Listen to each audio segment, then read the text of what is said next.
بسم اللہ الرحمن الرحیم۔ السلام علیکم ناظرین۔ قوم سمود نے اونٹنی کے قاتل بچے کو کیسے تلاش کیا تھا؟ شر پسندوں نے اس وقت کون سی منصوبہ سازی کی تھی؟ انہوں نے بچوں کا قتل عام کیوں کیا تھا؟ جب شر پسندوں نے خفیہ تدبیر بنائی تو اس کا انجام کیا ہوا تھا؟ یہ سب کچھ جانیں گے ہم آج اس ویڈیو میں، لیکن اس سے پہلے اگر آپ نے میرے چینل کو ابھی تک سبسکرائب نہیں کیا تو میرے چینل کو سبسکرائب کر لیں اور بیل آئیکن کو پریس کر دیں۔ قوم سمود میں شہر میں 8 ایسے اشخاص تھے جو کہ ہر جگہ فساد مچاتے تھے اور خیر ان کے قریب بھی نہیں بھٹکتی تھی۔ جب صالح علیہ السلام نے قوم کو بچے کی علامتیں بتائیں تو انہوں نے شہر کی 8 انتہائی قابل عورتیں چن کر ان کے ساتھ چند سپاہی کر دیے۔ اب وہ ہر جگہ جاتی اور جس عورت کی گود میں بچہ دیکھتی وہ لڑکا ہوتا تو بتائی ہوئی علامتیں اچھی طرح جانچتی اور اگر لڑکی ہوتی تو آگے دوسرے گھر میں چلی جاتی۔ بالآخر انہوں نے اس بچے کو پا لیا اور شور مچانے لگی کہ یہ وہی بچہ ہے جس کے بارے میں صالح علیہ السلام نے خبر دی تھی۔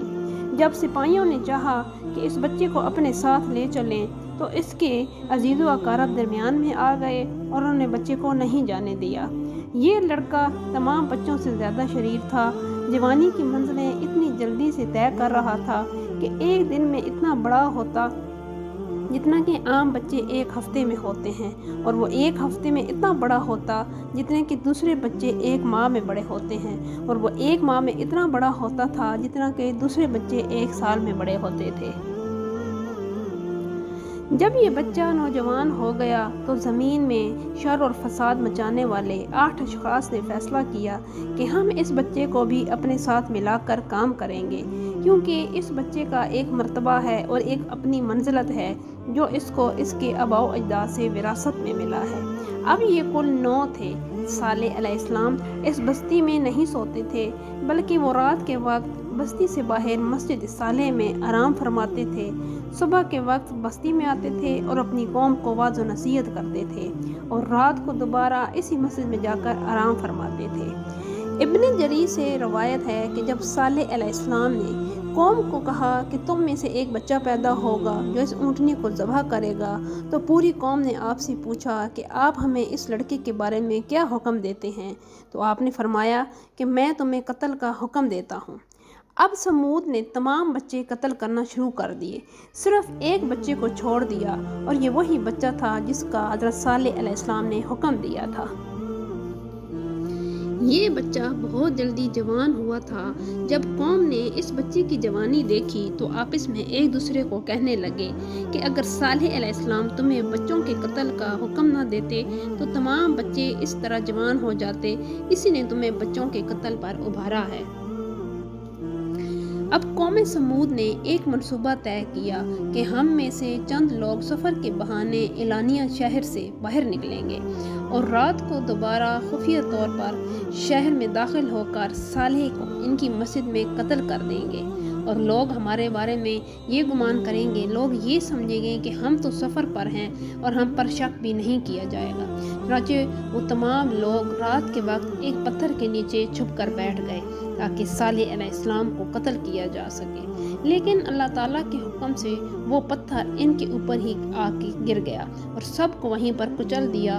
تھوڑی دیر بعد کچھ لوگوں کو اس واقعے کی اطلاع ملی تو وہ بھاگے بھاگے قوم سمود کے پاس پہنچے اور چیخنے چلانے لگے کہ صالح علیہ السلام کو تمہارے بچے ذبح کرا کر بھی ابھی صبر نہیں آیا کہ ان لوگوں کو بھی قتل کر دیا ہے۔ یہ خبر سن کر پوری قوم غصے میں آ گئی، مشتعل ہو گئی اور اونٹنی کو ذبح کرنے کے ارادے سے سب وہاں جمع ہو گئے۔